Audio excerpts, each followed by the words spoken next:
when we think about football crowds, I think one of the overwhelming narratives that sits around it is violence. It's violence and disorder. And I think that's true globally to a large extent. But I think when we look at events in football, we kind of need to change perspective, because the reality is it's about safety. Those are the real tragedies in football. That when we look at football in the UK, here we are still embedded in inquiries about this event, the policing of this event, how people came to die, how and why people came to die, and the role of police decision making, and the fear of disorder. That's so great is the fear of disorder in soccer sometimes, that we make stadia fatally unsafe and people die because we get it wrong. And people were crushed in a sense, because even when people were dying, so great was the perspective that this might be disorder that police were even throwing people back into the crowd. And this is a major issue about the perspective that we take on football crowds and the perspective we take on managing football crowds. And when we take that perspective, we start looking at that perspective, what we see is a perspective of violence, disorder and conflict. And so often when we have that perspective of violence, disorder and conflict, it feeds into a particular form of policing response that's all about use of force. It's all about arming the police, it's about controlling the disorderly mob through police capability to exercise overwhelming force. That's the dominant narrative, the dominant agenda. Lots of money gets thrown into creating units within the police that are focused on their skills at utilising force to control disorderly crowds. But actually, when we take these major incidents, not so much Hillsborough, but just major incidents of crowd violence, and we deconstruct them and we look at them analytically, what we start to find is a completely different story. So if we take the 2011 riots in the UK, most recently, one of the arguments is that somehow police had gone soft, and that was, if they'd have gone in harder with greater weaponry, there might have been a solution to that violence. But once the inquiries come out and we start to look clearly at what went wrong, what we actually start to find are failures of dialogue, failures of communication. So that, for example, the first riot that happened in London in 2011 was in Tottenham after the shooting of a young black man called Mark Duggan. But the rioting began 2 days after he was shot. And in that 48 hour, there was an incredibly important set of dynamics that all revolved around communication. His family wasn't formally notified that their son had been shot. They had a demonstration outside the police station because they were complaining that they hadn't been informed and looking for the police to open up communication with them. But communication wasn't forthcoming, and after that we see evidence of violence. This is acknowledged by the police. There's failures of communication. But those failures of communication tend to slip under the radar because of this overwhelming focus that we have when we look at football crowds. So let's just take another football tragedy, an internationally renowned football tragedy, Heysel. Immediately after Heysel, what do we see in the dominant narrative? Well, it's a dominant narrative about who are these people, who are these hooligans who've caused this violence, wanted these people, with the idea that if we kind of get these people and we put them in the criminal justice system, we take them out of the game, somehow that's going to solve the problem. As if the problem was caused by individuals predisposed towards violence converging into the context of football. But that wasn't what went wrong. The Heysel Stadium disaster was a crowd tragedy caused by a whole multitude of failures of crowd management. Now, the international policing framework recognises that. In fact, what we see in Europe is one of the most sophisticated forms of international police cooperation between nation states in Europe that began to evolve immediately after Heysel, because one of the primary conclusions about why Heysel happened was a failure of international police cooperation.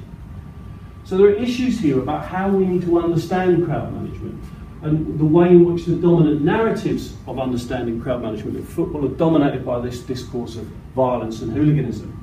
And that's important because the understandings feed into strategies for how we try to manage the problem.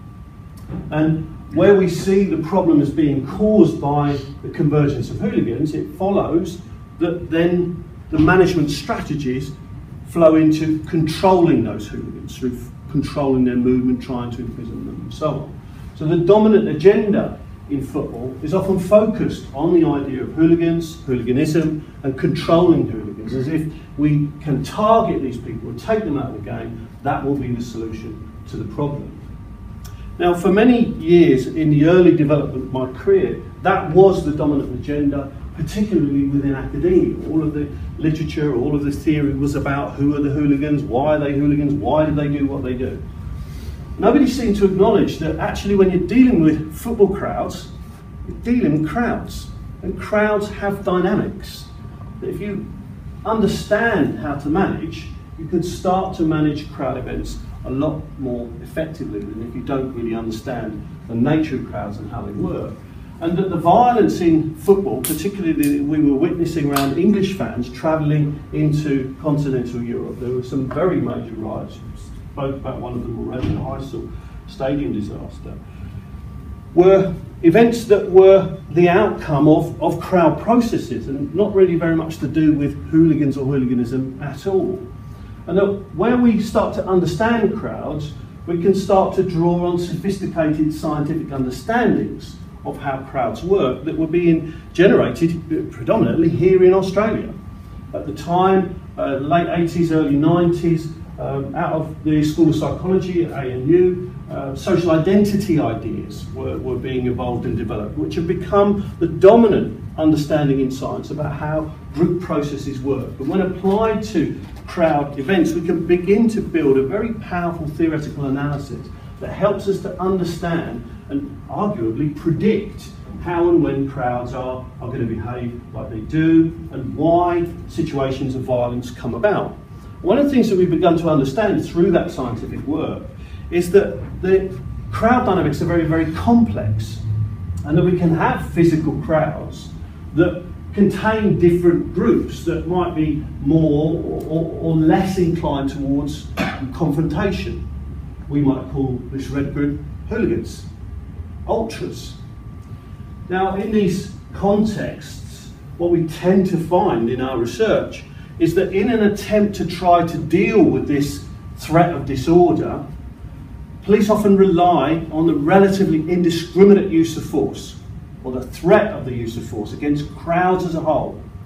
And what that does is it profoundly affects the crowd psychology and creates a form of interaction that feeds into the emergence of new social identities in the crowd that weren't there before, where people come to define themselves in common in terms of an oppositional relationship to the police. You don't have the right to treat me like that. You don't have the right to treat us like that. And what that does is it creates a unity in the crowd that's deeply empowering. So people in the crowd don't just feel that they have the right to resist the police because they feel that the police are treating them unfairly, they also feel they've got the capability, because so many people in the crowd are outraged at what the police are doing. We can fight back.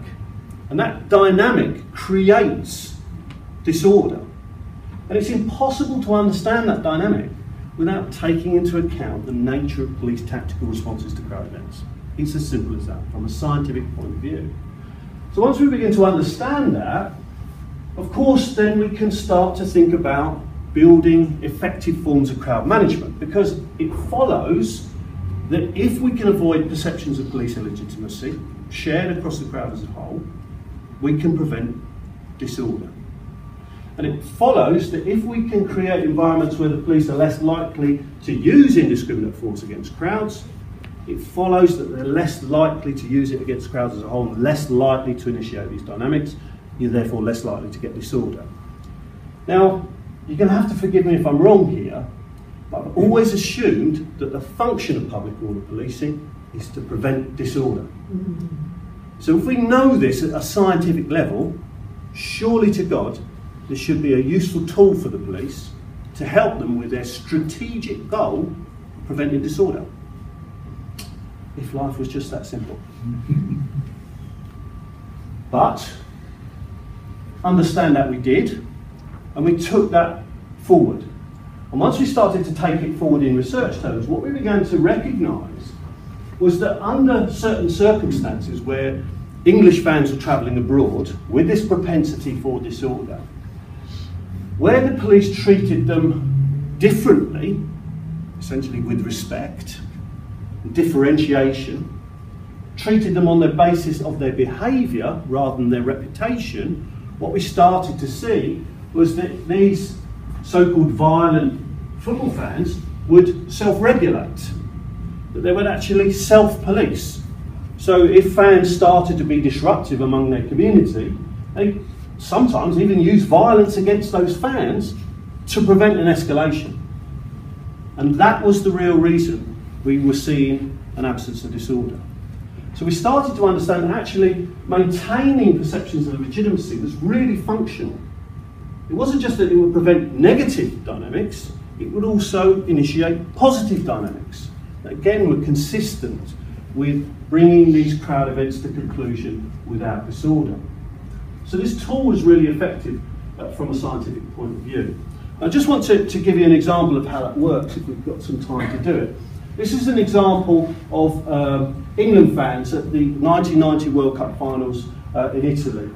There was a riot involving English fans just prior to the match against England, Holland, and I was involved in some research around that for my PhD. I just want to show you a video. Hopefully it's going to work. When I arrived in Italy, I mean, you know, when I turned up at the station, one of the funny things that happened to me was that I walked into one of the cafes in the station, and this guy turned around to me and he goes, "Hooligan?" You know, so and what it turns out was there was a real expectation that all English football supporters were hooligans, and it had been portrayed in the media that the English were coming to destroy the city and that they were going to have real problems with English supporters, and everybody was expecting those kind of problems from English supporters, including the police. The majority of English supporters out there were there to enjoy Italy, to enjoy the World Cup finals, to enjoy the football, but they were consistently and systematically treated in really illegitimate ways by the police, because the police were effectively expecting violence from them. So, I mean, we were pushed around, we were treated in really threatening ways. On the second day that I was there was a group of English supporters who were drinking in a bar in Via Roma, which is the main street in Cagliari, just singing football songs and generally behaving in normal ways for English football supporters, singing, drinking, laughing and chatting. There was no real violent intent there, and that was certainly the feeling of the people who were involved in that. And during the evening, they were batting charged by Italian police.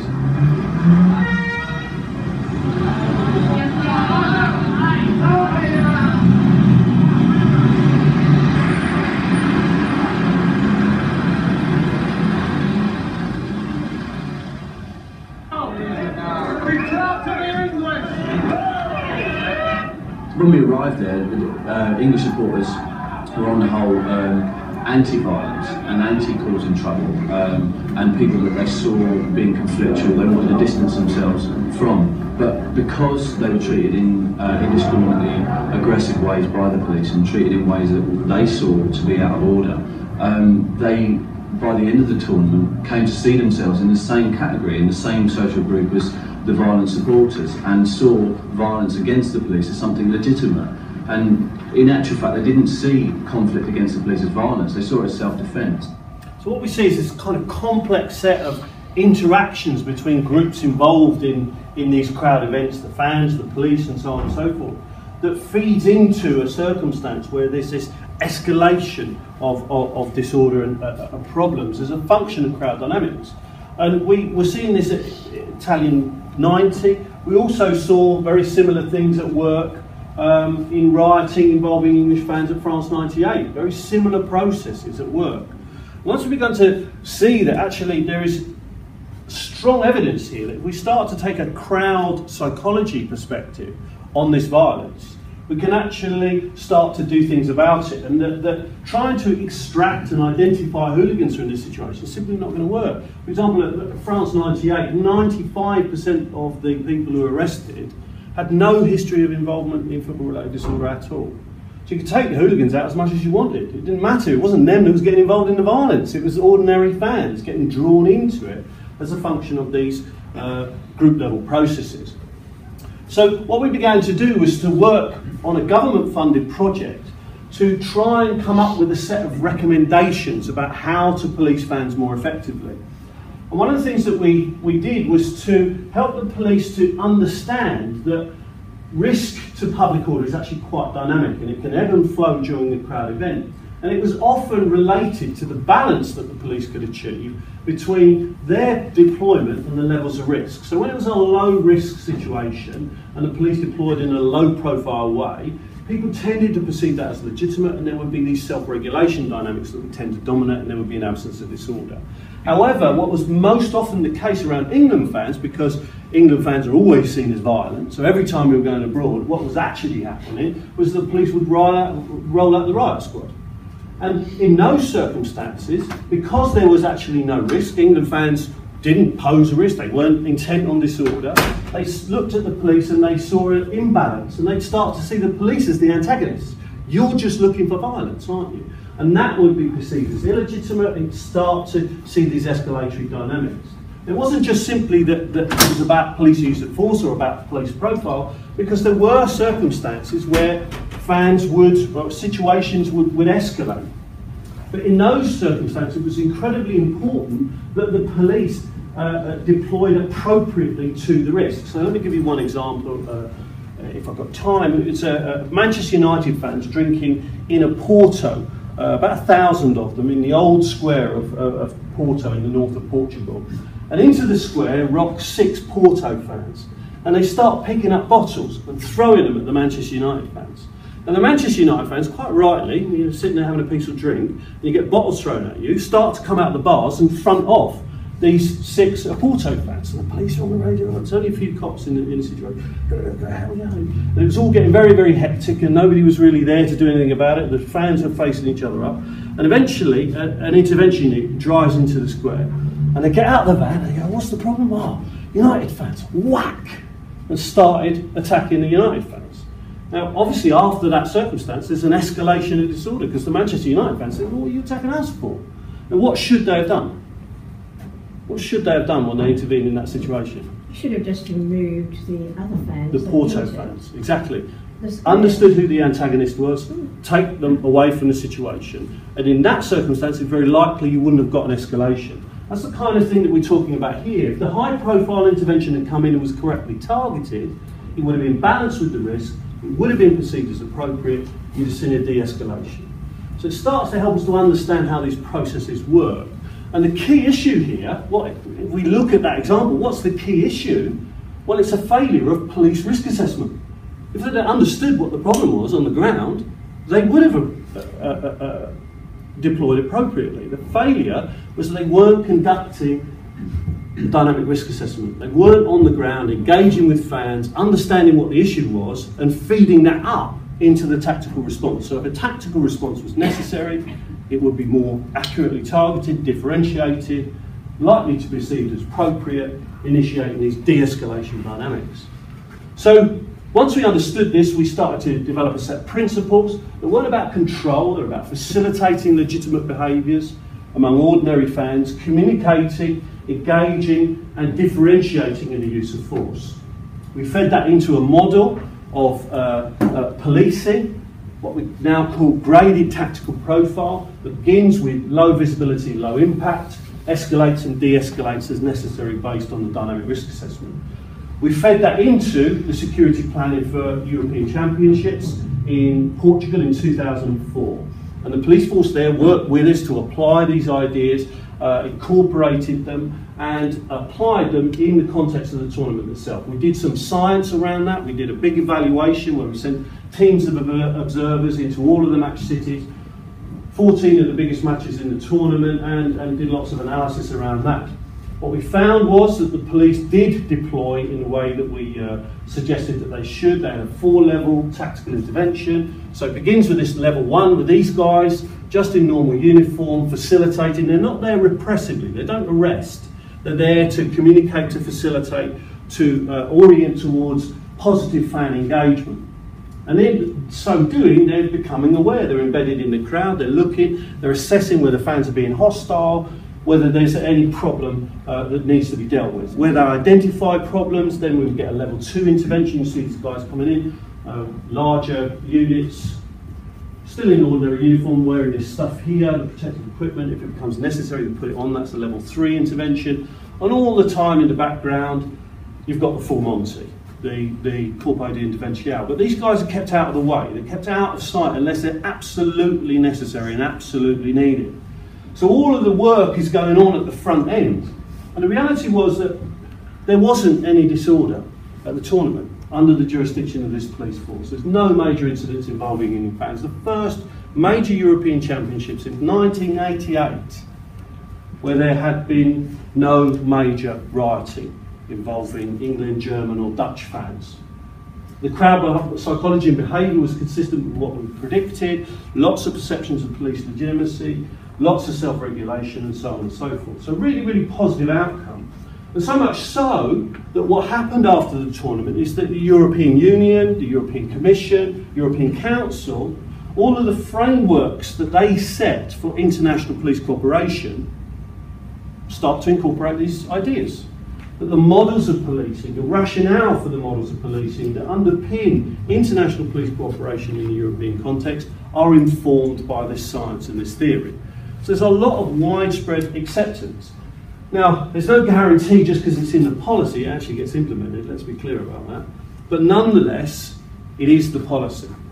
Now, after that, then we start to plug this stuff back into the UK.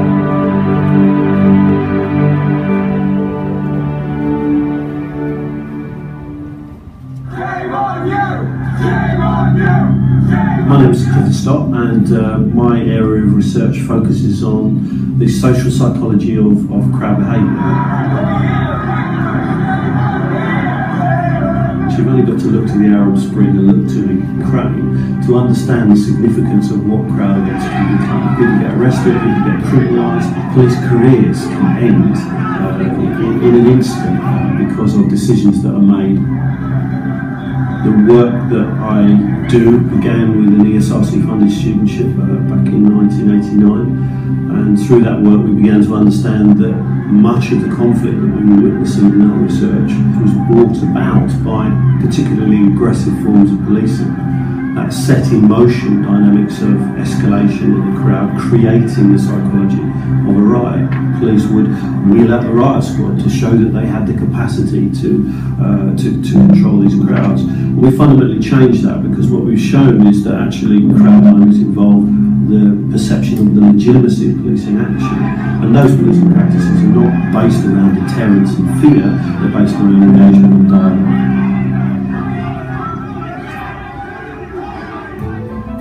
Through the work that we were doing, we were producing results that then enabled us to affect the security planning for the European Championships in Portugal in 2004. And once we'd achieved that impact on policy, we were in a position to apply to the ESRC to generate funds to conduct a major study of the policing of that tournament and the implications of that policing on crowd psychology and behaviour. We developed these new units, police liaison teams and police liaison officers, and from the outset, from the planning and operation onwards, they have relationships with people in the crowd that they can negotiate solutions to those problems that mean it's much less likely that the police will need or actually deploy units that might then use force, such as dispersal or what has come to be referred to as kettling.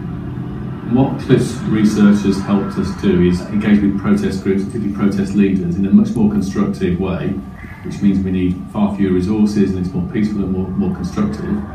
And it also helps us hold on to the support and consent of the majority on those difficult protests when you get a challenging small group trying to whip it up into violence. The rest of the crowd understand it, and we don't get a domino effect, if you like, where it starts as a small localised incident, the rest of the protests see it as something else, and as a result we then get significant conflict between police and the protest groups. We've now seen these reforms in policy. The training for public order commanders nationally has been fundamentally reformed, so all public order commanders now get some input about this crowd psychology and about this research. We have about 60 or so police liaison officers, which has emerged directly from Clifford research. We have a dedicated sergeant and 3 constables. We call them the police liaison gateway team, as the name suggests. They are the gateway to negotiation and dialogue with all protest groups. A protest group notifies us they're going to have a protest. The PLT gateway team will be the ones who will then engage them in the first instance, try and build up that relationship, that rapport, and then we'll deploy police liaison team officers on the ground when the protest or the gathering or whatever it happens to be actually takes place. This has helped spark other officers to think about how could they use research and collaboration with academia in a different way, because we need practical solutions we can deploy rather than a theoretical paper 5 years later, and that's what Cliff's done for us. So the practical solutions that this theory then starts to enable in the public order context throughout the UK start to lead to major reforms in how police in the UK are approaching managing public disorder. This is predominantly in the area of protest, but the science that informs it is derived from public order issues in football. And what we see central to those changes are increased capacity in the police to engage in communication and dialogue. It's not about use of force, it's about managing the perceived legitimacy of police intervention, managing crowd dynamics, managing the low-level problems so they don't escalate and therefore require a repressive and forceful police intervention. So what we've been trying to do, what I've been trying to do, is to agitate for an extension of this model in the UK around the issue of football violence in the domestic context, because all of the stuff we've done before, of course, is about in the international context. And I've been doing some research over the last 5 or 6 years, in particular on fans of Cardiff City Football Club, one of the most notorious football group of football fans in the UK, with a whole history of very serious incidents of violence. And I did a 3-year participant observation study, but it's still ongoing to some extent. Now, the key issue that I was looking at when I did this research was to say, well, look, let's have a look at some of the statistics. And statistics around public order in football are pretty weak anyway, but just look at this one, which is particularly important. This declining level of arrests. And we've got more data that takes us further into the future that shows us that actually, despite this spike, we've gone back down again. And last season, I think they had 27 arrests across the whole season, one of the lowest now in terms of levels of arrest, despite their notoriety in history. But we were asking, well, what's going on to lead to this decline among this high-risk or violent fan group, for want of a better description? This wasn't just a decline in arrests, it also correspondingly feeds into one of the key issues for the police, that across this period of time we see a 50% reduction in police deployment in football. Now you imagine how much saving that's making at a financial level for the police force involved in policing this particular stadium. And also a decline in number of arrests. At the beginning of this period we see 14 significant incidents of disorder recorded by South Wales Police. This declines to 5 by 2004-2005. But what's important about these 5 is they're all away from home. So by 2004-2005, we see a complete eradication of any serious incidents of disorder amongst a very, very notorious fan group. But for some reason, it keeps cropping up on certain occasions when they travel away. So how do we account for this general decline and at the same time the sporadic reappearance? So we started to look at this from the perspective of our social identity approach about facilitation, communication, differentiation and so on. And the first thing we wanted to do was to understand the identity, the culture of this fan group. And one of the key things about this fan group is that while they support Cardiff City Football Club, most of them aren't actually from Cardiff. They come from the valleys to the north of the city, which are traditional mining areas, which have suffered massive economic decline after the closures of the mines. So there's a high deprivation in these communities. And for these people, what they really want to do, what they spend their money on, is to go to football. It's their Saturday night out. This is their main thing. This is what they do. This is the way that they get away from the pressures of everyday life. And they do that by drinking and being boisterous. It's part of their culture. But they don't see that as aggressive. They don't see that as hooliganism. They don't see it as intent on engaging in disorder. Another key characteristic of their identity is that they show high levels of solidarity. It's a very tight-knit community. And so strong is that if they're confronted by another group, including the police, they will stand to a person and fight back. If you don't have a go at them, they're not bothered. But if you come at them, they're going to come back at you. That's the kind of mentality that they have in terms of their identity. So this is the kind of identity, this is how it works. Now, what we also find is that in terms of the internal dynamics of this group, that their capability to be drawn into violence was often in a sense agitated by a hardcore group of hooligans in that community called the Soul Crew. But what was evident to everybody is that the Soul Crew, who were predominantly from the city of Cardiff, were very disempowered, very weak and very small in number if they couldn't influence these guys from the valleys into the fight. So the fighting capacity of this group was dependent on social influence processes, where these groups who didn't necessarily want violence, but would certainly have a go if it came at them, were drawn into the fray as a function of the agitation by these Soul Crew.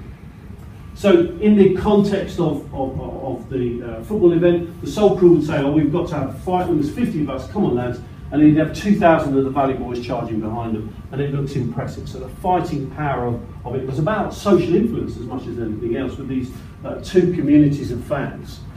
Now, from the policing point of view, they began to recognise that the levels of disorder were representative of a police failure. Their job was to prevent disorder. If disorder is happening, as far as they're concerned, it is a failure already. So they started to deconstruct that failure and started to look at it. And they started to recognise that there was a need for an approach based on dialogue. They started to communicate with the fans, and through that communication recognised that there was an antagonism that was being driven by the failure of the police to engage in dialogue. So they start talking to the fans, they start getting feedback from the fans, and the feedback from the fans talks to them about the way in which the fans didn't like the tactical approach. They felt it was too heavy-handed. And they started to develop a more neighbourhood policing, a community policing orientation, and started to change the way in which they policed the fans. Instead of being confrontational, they would tend to back off. They would just basically change their tactical profile. And then very quickly afterwards, what we started to see is evidence that the fans would see their relationship with the police as legitimate. In the past, they'd seen it as illegitimate, feeding into these negative dynamics, and then they start to perceive it as legitimate, as a function of this increase in dialogue and change in tactical profile. And what we correspondingly see then is that among the fan community, we start to see the emergence of these self-regulation processes.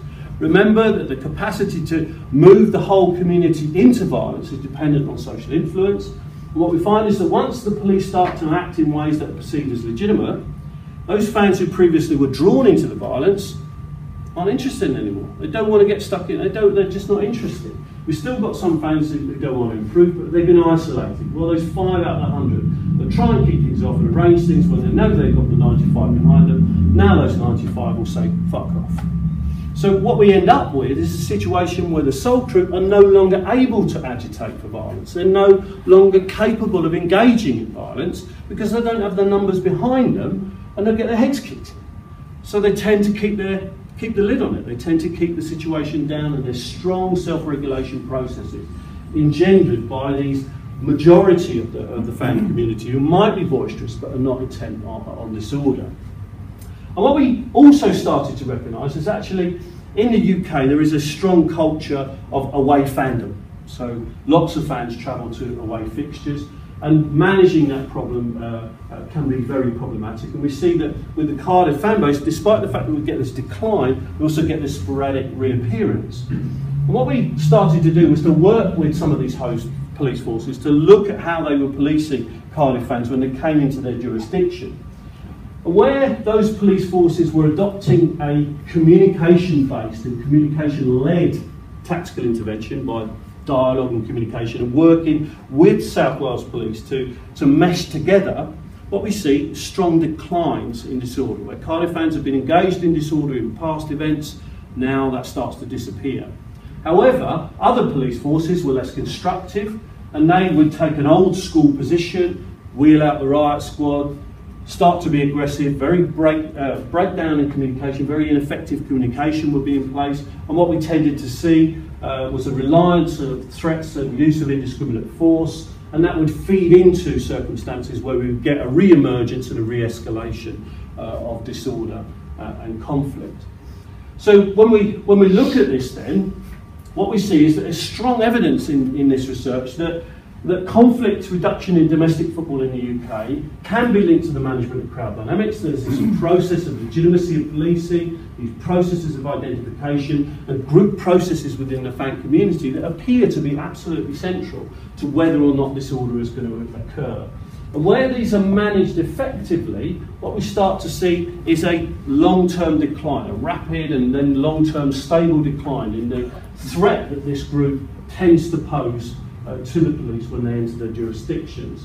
And all of that is based on the police capacity at some level to engage in dialogue and facilitation. So it's not just about controlling hooligans, it's also about controlling and facilitating ordinary fans who don't pose any threat to disorder, and working with them through dialogue and communication to bring about a programme of self-regulation that then starts to alleviate the processes of escalation and disorder.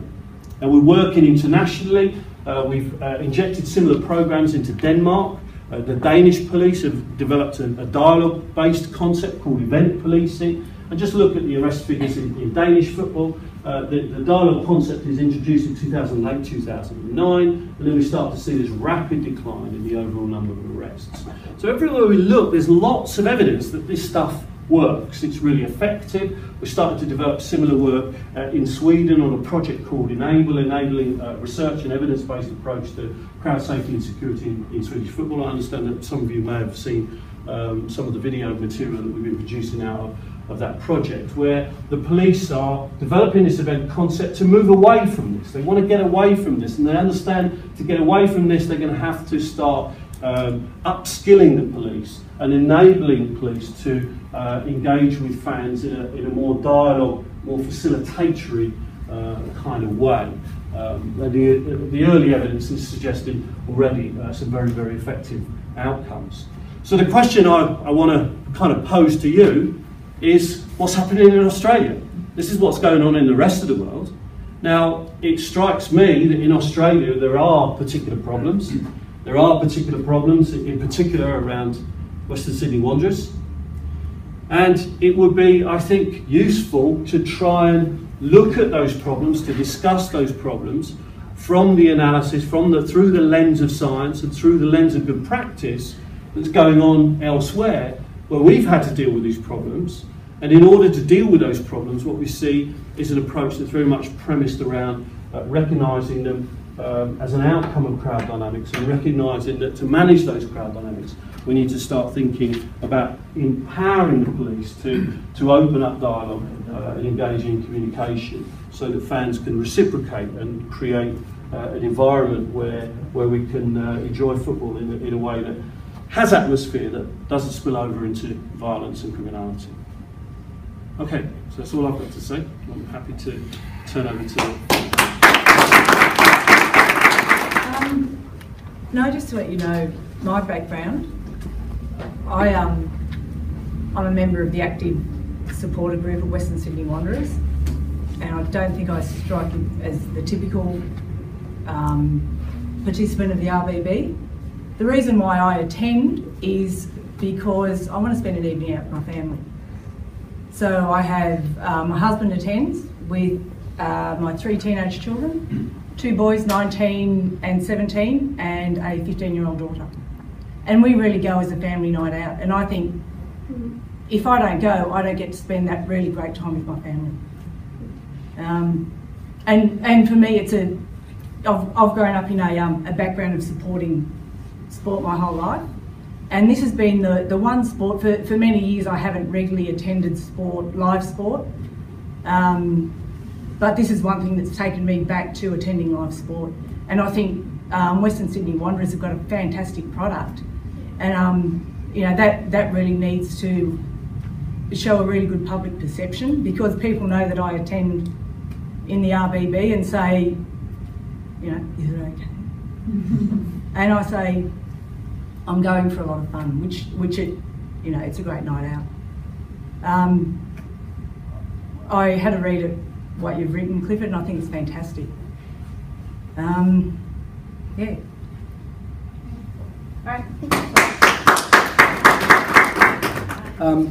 Look, I think in New South Wales, and certainly I can speak for Parramatta, the engagement model is part of the process.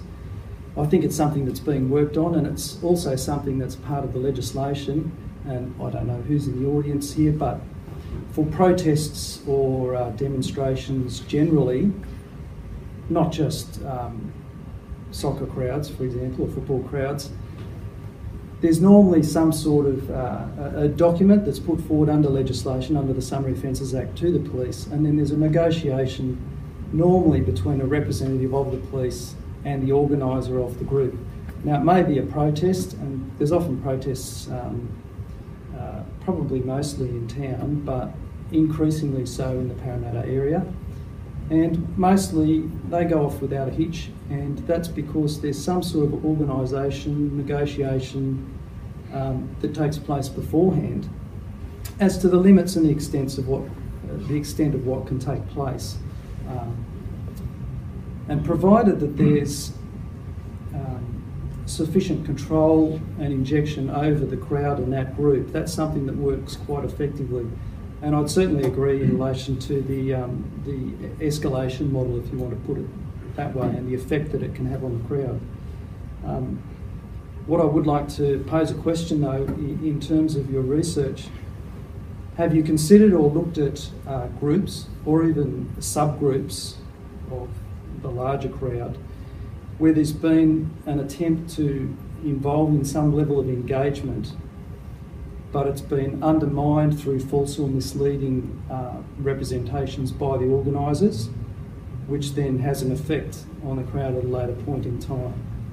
I think what we're trying to help police to understand is that this isn't about dialogue and negotiation before the event. This is actually about dialogue and negotiation in the event, and particularly at times where there is escalating risk. And what we tend to find is that the certification processes around protests, for example, are such that you have to agree under law that a protest is going to move from A to B, and that it's actually an issue for us to understand what happens to that crowd if they decide to go to C, where it hasn't been certificated, and how the police relate to that situation is predominantly through the use of force. Not always, but predominantly, particularly when there is a perception that in that crowd there are subgroups who pose a threat to public order.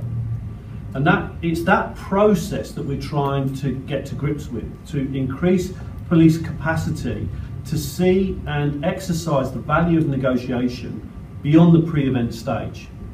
Because there are things that the police can do to solve problems that help to create positive influence in the crowd, particularly where they can have a perception at work in the crowd that the police are acting in the interests of people in the crowd, that they're acting legitimately, that they're acting as, if you like, from the perspective of the crowd, as one of us.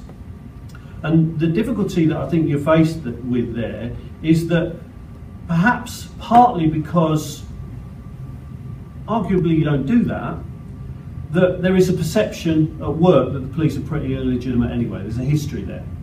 And that if somebody tells them that the police are illegitimate, they tend to believe it because they experience that on a day-to-day basis. And the capacity for the police to undermine these negative rumours that are put about by the police is really about your capacity to start to promote relations of engagement and legitimacy among those communities. So if somebody comes along and says the police are all, terrible, and everybody in the crowd's had a really good time and really positive relationship with the police, they say, no, they're not, they're really good. And they don't believe these pernicious rumours about the police. So I think that it's very, very important to understand it in those terms. That rumours don't get accepted. People aren't mad in the crowd. If people say that the police are aggressive and counter to our interests, people believe it because 9 times out of 10 they've had negative experiences with the police. If they've had positive experiences with the police, they tend not to believe it. And it's as simple as that. It's about the material reality that people experience in their day-to-day contact with the police. And what we're trying to do is to promote an understanding of the importance of that, because where the police are effective at promoting positive community engagement, they can do a hell of a lot to prevent disorder. And part of that is a psychological process of preventing the perception of police illegitimacy, wherever that perception or rumour comes from. Have you found with the liaison teams that the level of familiarity has a significant impact? Yeah, absolutely. It's key. The thing about liaison officers that I've not had the chance to explain is that they are a particular type of police officer. They're a good way to understand it. They're non-repressive, so they don't arrest. They never arrest people. That's not their role. Their role is to engage in building trust and confidence with the communities that you police, and on the basis of multiple deployments across long periods of time, they build very positive relationships over time. And it's sometimes very, very difficult to plug these officers in, particularly into situations where there's a lot of hostility between police and community. But over time, those relationships of trust and confidence can and do emerge if the police are non-repressive. And the difficulty that liaison officers tend to experience isn't with people in the crowd, it's with their colleagues, who start to see them as somehow violating what it means to be a cop. We don't talk to these people, we're police. We tell them what we want. That's the kind of attitude that they come across as liaison officers. And where they're policing, what we tend to find is that it's not the crowd they're policing, it's the police. They stop unnecessary escalations in the tactical profile, because the tendency in public order policing is to go tactical, and it's sometimes counterproductive to go tactical. And what the liaison officers, because they have a good relationship with the people in the crowd, they understand that. Their role is to understand what will be the impact of police tactics in this situation. So they might go back to a public order commander and say, listen, if you escalate now, that really is going to create a problem. And that creates problems in the police, particularly when there are units who want to go tactical. And they feel that the opportunity to go tactical is being undermined by these cops over there who started talking to people, going a bit soft. And there are big issues about translating this work into particular styles of policing. They're as much about addressing police culture and as much about effective police management as they are about public disorder in the crowd. So if we look to Brisbane G20, one of the best models of good practice we see globally in terms of using a dialogue-led approach. And look at the success of Brisbane G20. But G20 faced these issues. Not just issues in relationship to the crowd, issues internally to the police. We'll open the floor to any questions from the audience, and then Clifford will address them. I'd like to make a few random comments. Number one, that particular photo makes Western Sydney Wanderers fans look quite violent and aggressive. But if you're there, you know that all they are doing is singing and clapping in time to the song as they're walking to a game. And that is not a problem. They're not breaking the law, they're not hurting each other, they are not being unruly in any manner. That's the first point. The second point is, all of the violent incidents that have been shown in here have never happened in Australia during the A-League. I have been to every single Western Sydney Wanderers game at home and almost all of them away. I have never seen a single person hurt. The third point, well, I take that back. I have seen people hurt by the police. I have not seen people hurt by fans, right? My own grandson got hurt a couple of weeks ago. The other point I'd like to make out is that the majority of those ones you showed us from overseas, they're very different fan groups from the RBB. The RBB has members as young as 5 and as old as nearly 80. Men, women, children, whole family groups, as you said. 3 generations of my family are Wanderers members. And they all get together and they all have a common aim, so that you don't get that male thuggery. And even some of the men, young men, in some of the subgroups that look as if they might be thugs, look after the kids in the RBB in a manner that the average police officer would not even believe. And I know in one of the away games we went in season 2, Lyle Gorman, who was the CEO of the Wanderers at the time, had his wife and children sitting in there with us in the RBB. So to say that it's a violent group is ridiculous. The fourth comment I'd like to make is that I cannot see any reason whatsoever why any police officer should ever enter the terrace. They have CCTV. There's nothing much goes wrong in the terrace. Yes, someone may set off a flare every now and again. They've got the film. They can find the person at half-time or whenever and quietly remove them. But to barge into a terrace when one flare is let off, and keep in mind I hate flares, I think they have no part in the sport, but I do not approve of police officers barging into a terrace, knocking women, children, men, anyone they see out of the way to find one person that they can see on the film. If there was a person on the terrace with a gun blindly shooting people, I'll say okay. If a few people get knocked over while the police officers are trying to get in there to stop this bloke from killing more, I'd say fine. I don't care if my grandson gets knocked over in those circumstances. But when they can be dealt with in another way, it is ludicrous. And I cannot see that the police have any justification in knocking over perfectly innocent people to get to somebody doing something that is so minor and that can be dealt with in a quiet, peaceful way. It's just totally beyond me. There are too many police at Wanderers games all the time. Thank you. End of rant. You've said a lot of things there, and you're obviously emotional about a particular issue, and I don't know exactly what's happened there, but I think from a police perspective, in terms of a graduated response, we would like to not see the police actually involved. We would like to see self-regulation, and actually speaking for myself, I can tell you I've walked along slightly ahead of or aside of those marches on many times, mostly without incident, I might add. However, that does require negotiation. It does require an element of cooperation, and that also requires representatives from the group to engage with police. And those representatives need to be people who have sufficient influence within that crowd when it's operating. It most certainly is the case that by moving in tactically in an overbearing manner, it can escalate a crowd response.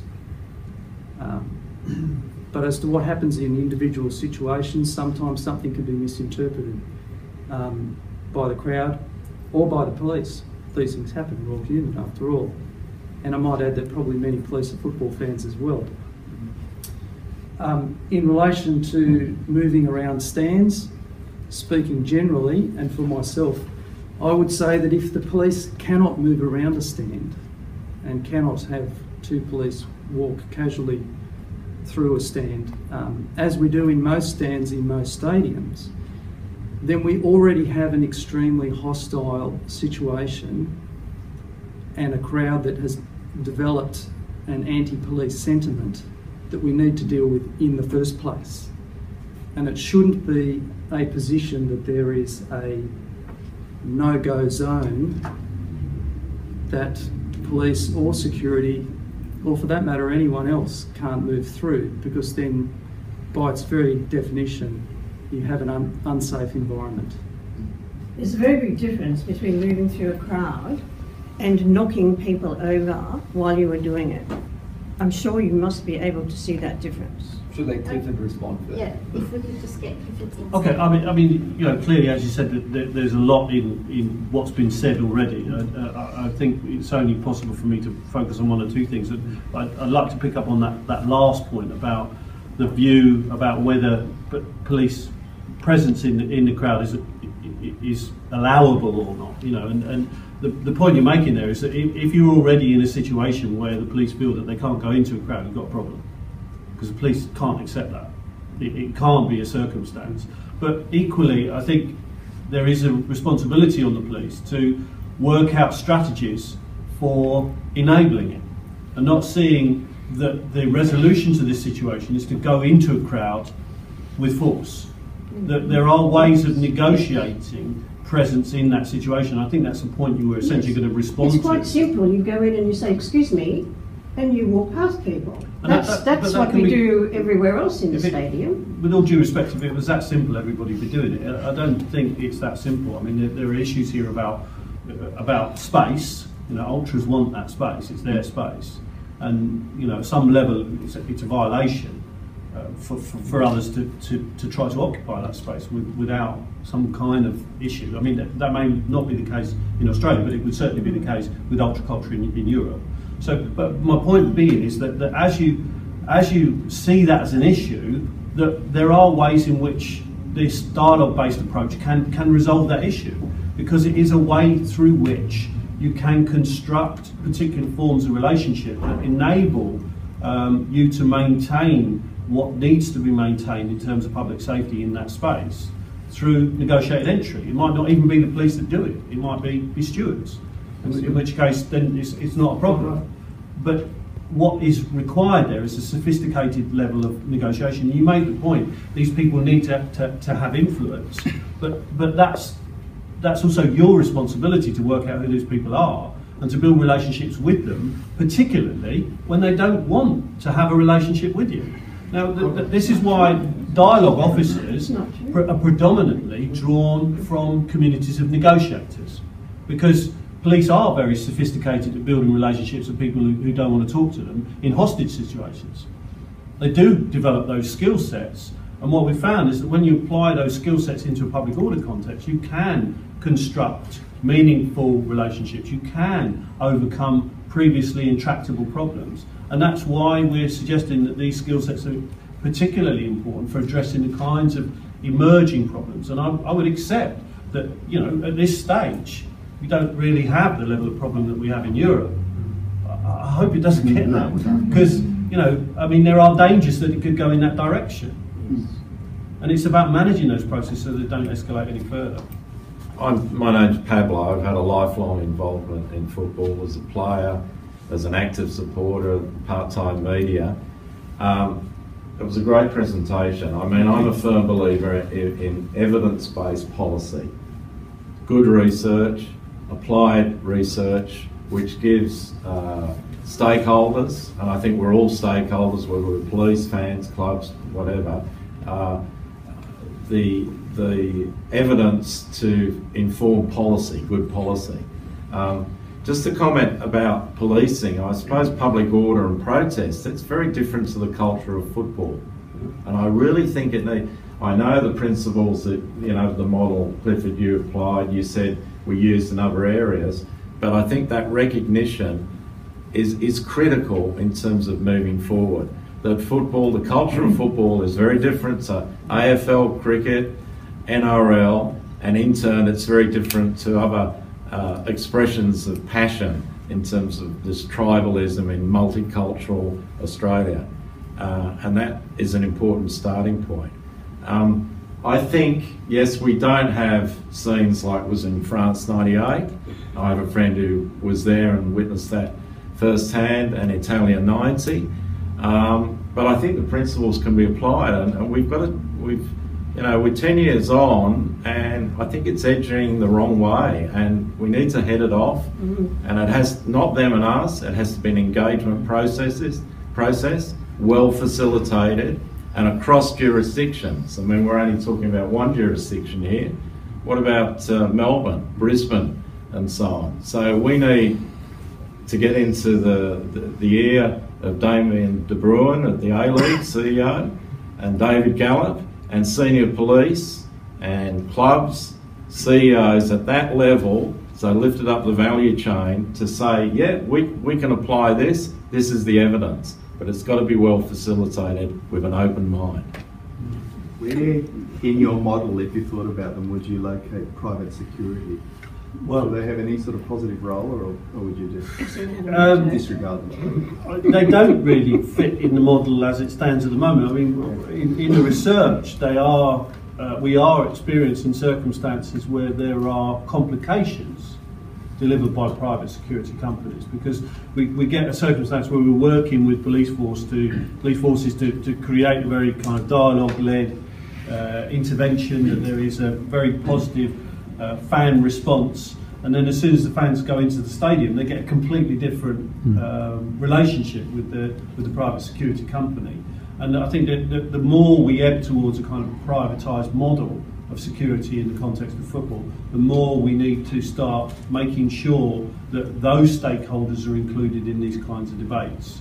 That this is a kind of situation that can only really be solved by a dialogue between multiple stakeholders. I think in the past we've tended to not really include those.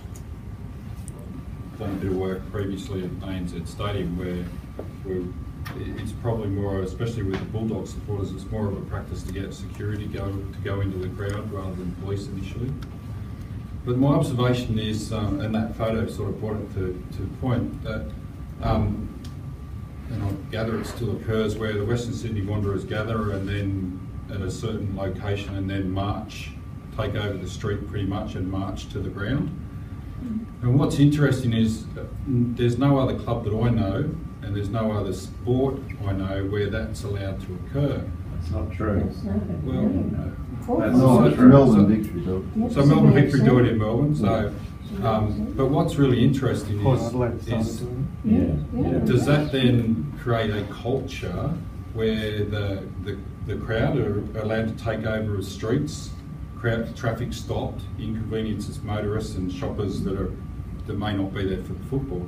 Does that then create a culture of a heightened sense of entitlement amongst those fans that feel a little bit more important? And then does that then not sometimes possibly flow into, you know, their demeanour when they get inside the ground? I mean, if I can take the liberty of making an initial response to that, because I can see a few people are itching on the chairs about it. But I think first and foremost, it's important to recognise that what we're talking about here is policing embedded within a general framework. And we're lucky enough in Europe to have the European Convention of Human Rights. And in the UK, we've got the Human Rights Act, which means that the police must act in line with the European Convention of Human Rights, or it's them that are breaking the law. And one of those sets of those rights are freedom of assembly, freedom of expression, freedom of consciousness, and together that forms the right to protest. But it applies to football fans as well. They've got every right to use the highway to express their identity. Why not? It's a human right. Now, okay, in expressing that human right, they might inconvenience the rights of others. Freedom of movement, people who want to move down the road in their car. But at the end of the day, it's not that much of a major imposition. And from the policing perspective, it's about starting to learn to balance rights. So, okay, these people want to move down the road in that way. In the UK, it's actually the law that the police have to facilitate that. Which the police facilitate. Yeah, so facilitate here, but I just wonder whether it feeds into that culture of that, where a little bit more entitlement, a little bit more special, because we're able to... Entitlement to what? To their rights. Are you suggesting then that all protests shouldn't be escorted by the police when they take out streets and traffic? If people go to a football game, like a rugby league game or whatever, then they just tend to go to the ground. You know, they do whatever and they go to the ground. They don't meet at a location and then all march to the ground. I guess what I'm saying is, does it build a sense of entitlement to do other transgressions? Yeah. I mean, could it convert? But it's not a transgression.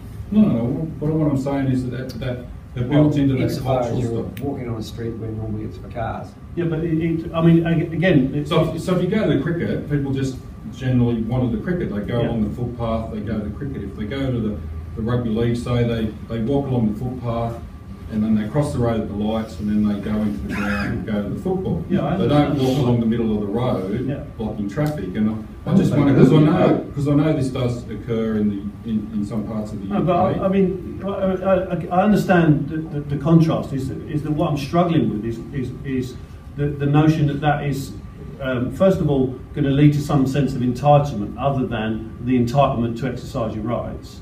And secondly, the point you're making there, does that lead to some kind of infringement? It's not breaking the law, it's actually just using the highway and exercising your rights.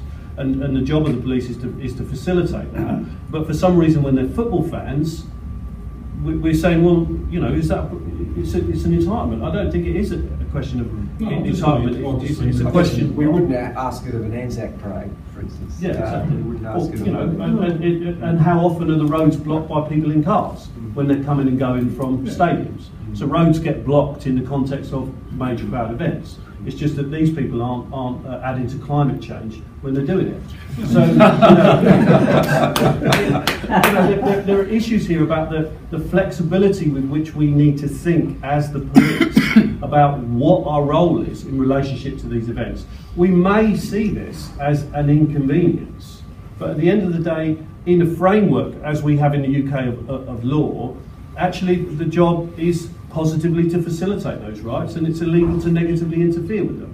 So the job is there to be done, and it's a job that has to be done, and that's the way that we need to see it. And it becomes then about balancing rights. And if it is a major inconvenience to other people, then we need to work in ways that give us the justification to actually infringe the rights of the fans to walk on the road. But it still doesn't negate from the fact that if we want to do that, it would be really, really useful to try to engineer a negotiated settlement to that situation rather than rely on use of force. Because, of course, as soon as you're using force, you're starting to infringe potentially other really, really serious rights, like Article 2 rights in European language. You might kill somebody. And that's a serious infringement of a right. You know, is it justifiable to use force that might kill somebody just to stop somebody walking down the road because a motorist is inconvenienced? And those are the things that we need to pay attention to, because at some level it may come to a level of scrutiny where the police are scrutinised for use of force in these environments by courts and seem to violate the rights of others and potentially create an environment where the police officer is put into a situation where they're breaking the law. You know, it may not work like that in Australia. I think what you're talking about is absolutely what already takes place here. And if it didn't already take place, you wouldn't have seen these marches moving through Parramatta in the way that they have. I might add that from a police perspective, it is quite resource intensive at times, and that's something that probably the public doesn't take into account. And that those resources do have to come from somewhere, from policing resources. And that's something to bear in mind, particularly when you're talking about the formation of liaison officers and people who may move with particular clubs to particular locations, which would almost be would be a full-time role. But just to make the point about the facilitation and the balance of law and order and the rights of other people is absolutely what that negotiation and pre-planning organisation process is there for, and that's what that structure is built for. And without that taking place here, you wouldn't have seen anything like this being able to take place in terms of the marches through the streets of Parramatta. Without the planning, for example, of diverting the major bus routes from the intersection if they cross a particular intersection. Things like that aren't considered, but it's certainly part of the police plan. We heard and then at the back there was another. Sorry, it's just on a comment on that. It's just a further comment to policing presence at the Wanderers home games. Turning up at, and I like to call it Parramatta Stadium because I used to attend Parramatta Stadium back in the dark old days when it was Cumberland Oval, so I've been attending there for a long time. This is the only sporting event that I've ever turned up to where I've been patted down by staff. Now, Kevin, I don't know if you get patted down, you're probably... No, I'm in the posh seats. So someone of a similar age, similar background, one gets patted down. I'm sure I don't look like someone who needs to be patted down, but I stand there with my 15-year-old daughter who doesn't get patted down because she's under 18, so that's fine. But I'm approaching a game on a family occasion where my two sons and my daughter and my husband watch me get patted down, and I'm asked to remove my hat. So I'm assuming there's some kind of camera that's watching me. I walk past, there's generally two police officers there, sometimes with a cute little dog. Not one of those people has ever made eye contact with me. The security people who are there are extremely friendly. And on occasion when you walk through the gates, and it's when there's a particular crowd turns up, the amount of police presence standing on the back of the hill is astonishing. When I think I'm turning up, and you say there's a 5-year-old child in the RBB, there's a little fellow who's younger, there's a little toddler, and I think, wow, what a great place to bring that child. There's plenty of room for him to be there, his dad's there, people are looking after him. But I turn up with that police presence, and the other day, in fact, I've turned up to the Public Order and Riot Squad. Now I'm thinking, again, I'm almost 50 years old, I'm not about to riot, I'm here with my family, and this is what I'm greeted with. You know, it's kind of not conducive to that feel good. And I did speak to a police officer just recently who was there on the ground and said, and I do know him socially, and I said, why on earth do you have so many police here? And his response was, well, if something goes wrong, it takes us too long to get here. You know, we have trouble getting here. And my immediate response was, really? Who in the RBB is going to create the necessity for that amount of what I would call police presence or force? So, you know, it is that whole attitude, and when you turn up, you're made to feel less than welcome and a little bit less than human.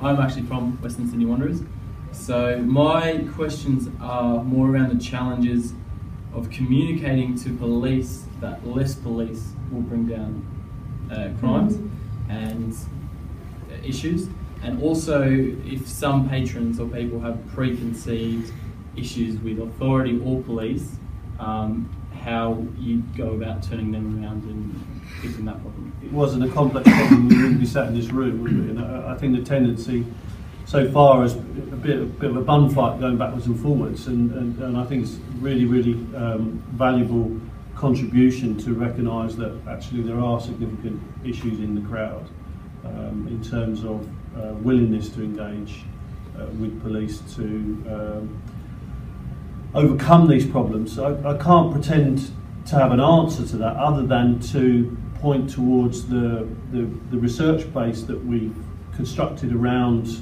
the management of that kind of alienation, that it comes from effective communication. And it might not be the case that police would communicate directly with those individuals, but they might be able to communicate with other people who can then communicate with those individuals, and that the negotiated settlement process can be very valuable. It doesn't necessarily have to go on through direct contact and communication to those alienated groups.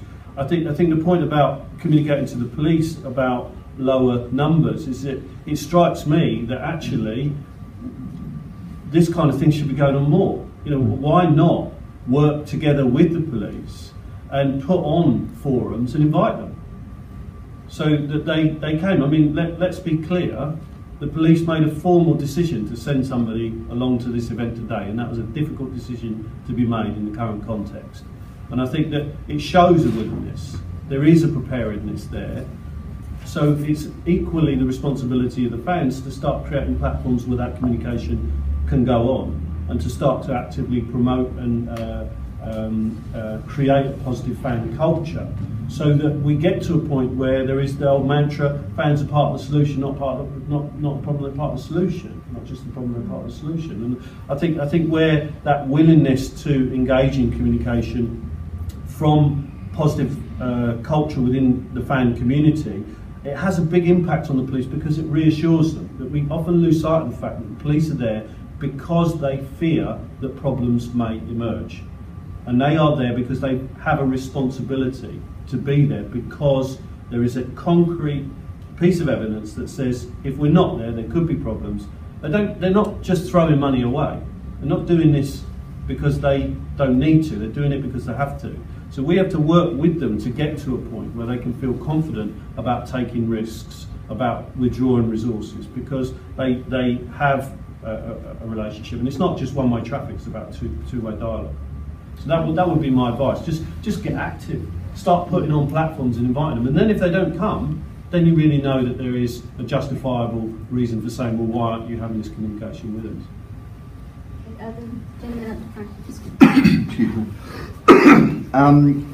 The question I have, when during the season on games, I guess that you would consider low-key, a lot of the officers and security are familiar faces. No incidents. When there's games, I guess, that they view as being a higher risk games, then people get brought in for everywhere, similar to what you were talking about. You come in and there's enough police there for the whole suburb. My question for them, that is, what can the police do with regard to education, briefing of those officers that aren't used to being there policing, who don't know us, who don't understand what goes on at a football game? Because it's when there's a lot of people who don't understand us, who are not normally there, or when these things tend to occur.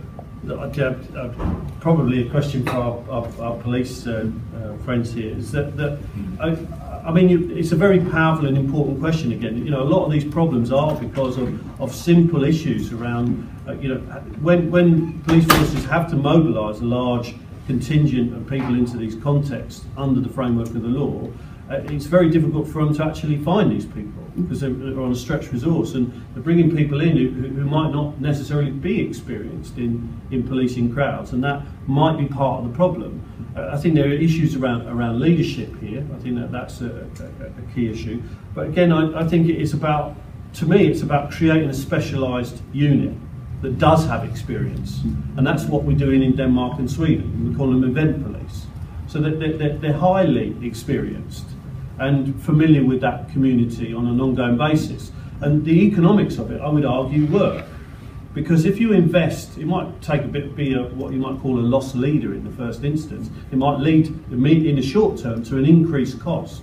But because you invest in that capacity, over time it means that you don't need then the reaction capability, so your costs overall start to ebb away.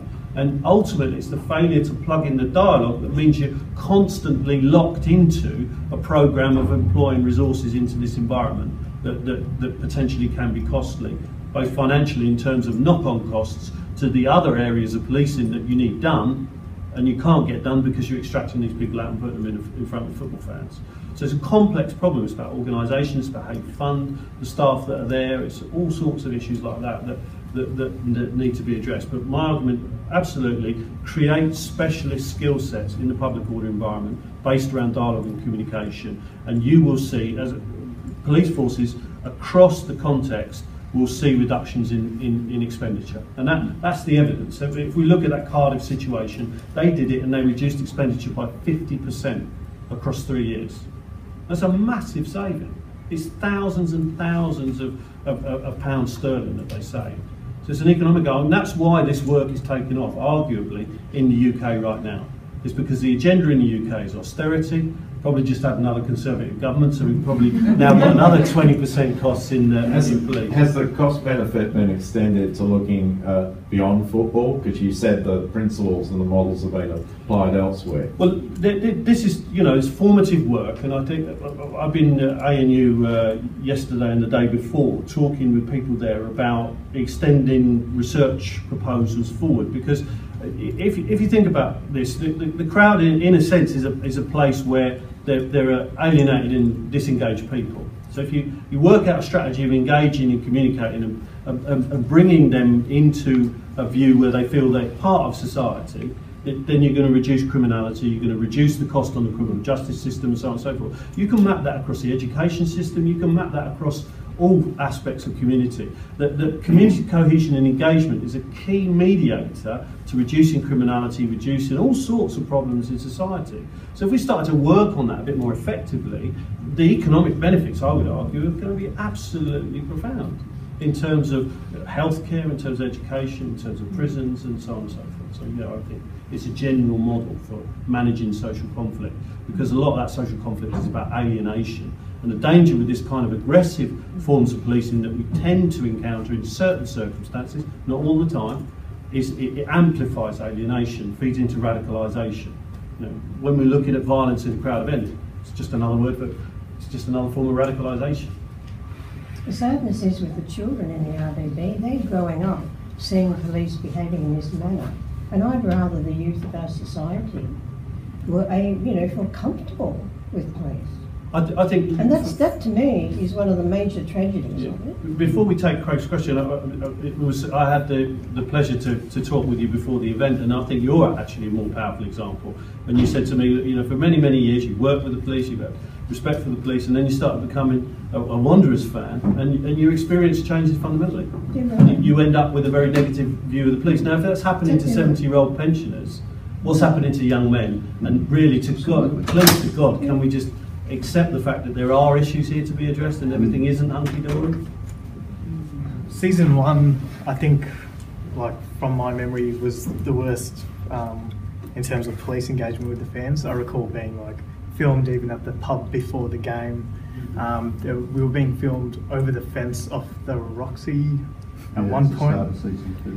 And over time, things did get better, in all fairness, but this Perth incident has set us back more majorly again.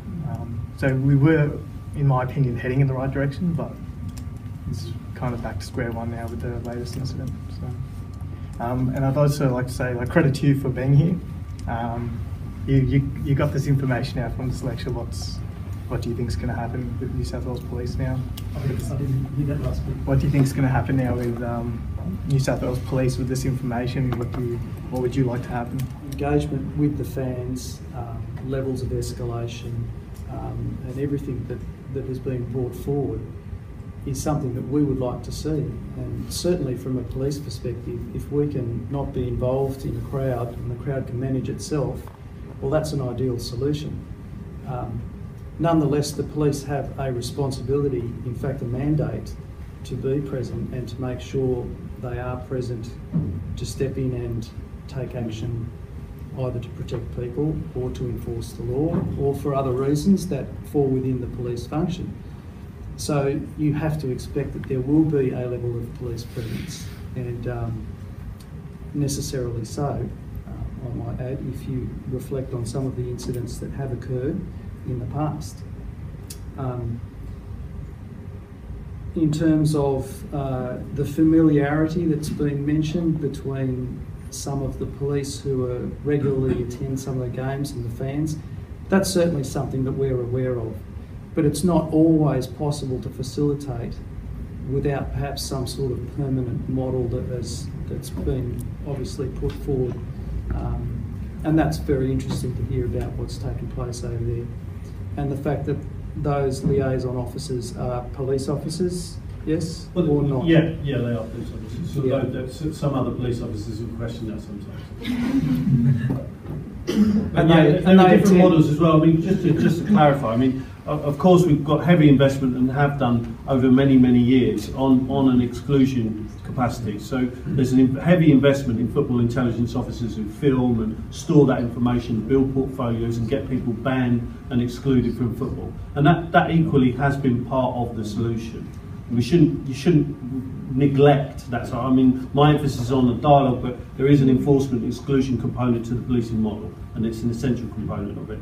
But the liaison officers are slightly different from that, in the sense that they don't engage in that kind of intelligence gathering or repression, banning, arrest, and so on and so forth. The challenge we've got in the UK is how do you marry those two things together?